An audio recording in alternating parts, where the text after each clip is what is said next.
हमारे एगो लड़का बा जनिया से हम इतना परेशान बाड़ी लड़का से। ए भैया जकर एगो लड़का होखा के लड़का मत कह, वो तो सर मारता भूज ढारता और भूजा बना देता। अब जौन जौन ओकर मनवा मावता तौन तन करी। अच्छा तबला कुछ गाय बजाई देखी कहीं होई तो अबे करी। अरे पाकी गाय लगे हुआ लटकी गईली बालिया खाना किरे गईली ना। अरे पाकी गई लगे हुआ लटकी गईली बालिया खाना किरे गईली ना। गोरी के खेत खेत चूड़िया खाना किरे गईली ना। गोरी के खेत खेत चूड़िया खाना किरे गईली ना। दादा का हो दादा कौन रे का रे मर्दवा यही जे बड़ो कहाँ जाई?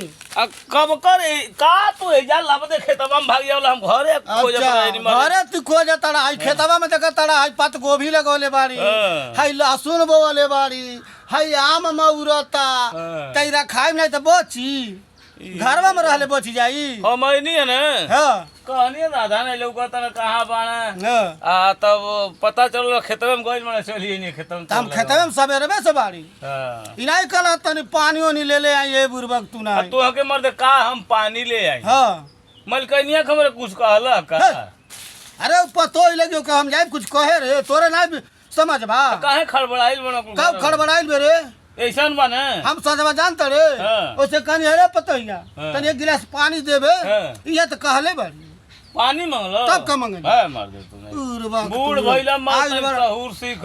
अच्छा हम कुछ कहलिए का ओके तो जैसन बने हां अब सब तू जगह जमीन हमरे नावे लिख दो। अच्छा तुम्हारे नावे लिख दी सब नावे अच्छा लिख दो। एगो लड़का बा हो हमरे आ एगो लड़की बा हम तुम्हारे नावे लिख दी। तो लड़की बा तो हो लड़की के बियाह नहीं भइल बा चल जाई। हां तो बियाह जब हो जाई तबे ना अपन घरे जाई। तो बियाह कर दिया था हमार जमीनियो में सजी लिख दो हमके तो बियाह में खर्चा नहीं लगी। तो खर्चा लगा लियो तो पैसा बा हम काहे देई काहे नहीं देबा ए मर्द नहीं खाली हिस्सा लेबा जनमौले बड़ा तो तू बियाह नहीं करबो। अच्छा जनमौले बड़ी तू हम तो जनमौले ही बाड़ी तू हम तो जनमौले बाड़ी तो हमार भइल हिस्सा हम देखा हिस्सा उसा देबो बनाई तू जा अपन कमा खा नहीं देबो ना जलक हम शादी को नहीं ले जलक हमार जांगर थक नहीं जाई तलक हम हिस्सा उसा नहीं देबे बे दे दिया तू मेहरारू गुल छर्रा उड़ई बनोगो कर मतलब देबो ना हम देबे ना हिस्सा तब बुझ तबे नहीं दे तब बुझ लो का नहीं बुझता का को लेबे रुक आवे द तू हमके। अच्छा अच्छा जा जा जा जा जा रुक जा गिरवनिया वनिया दिया आइल बना हिस्सा ली हां बेगर करनी धरनी के आई देखत का देखत ताड़ी देखो देखत बानी कुदार ले ले बड़ा आई देखत ई का आई का है भट्टा वाला हाय शराब पिए ताड़े रे हां अनेरे ते बिगड़ल बाड़े हे हमर सामान में ते दारू पिए बे रे बोला लिखबो कि अरे बोल गइला ए बुरबक तू नहीं बोल नहीं लिखबो हम नहीं जाने रे तू हमर कोखी है पैदा हो नहीं लिखबो तो आई कुदार देखत अच्छा हे ही से काटबे ही से कटबे ते कटबे ते जानतर का करब लिख देब लड़कियन के ना त लाल चाट के रह जाइबे लिख देबो लाल चाट के रह जाइबे लिख देबो तो ही लिख दे ही से काटबे ते कटबे तो जो काट के देखिए आवे द तू सजिया का के आवे द आ देखो हां अस्पताल ले रहबे के अरे जो जो जो जो जो मारब भत खैनिया छिटा अरे जो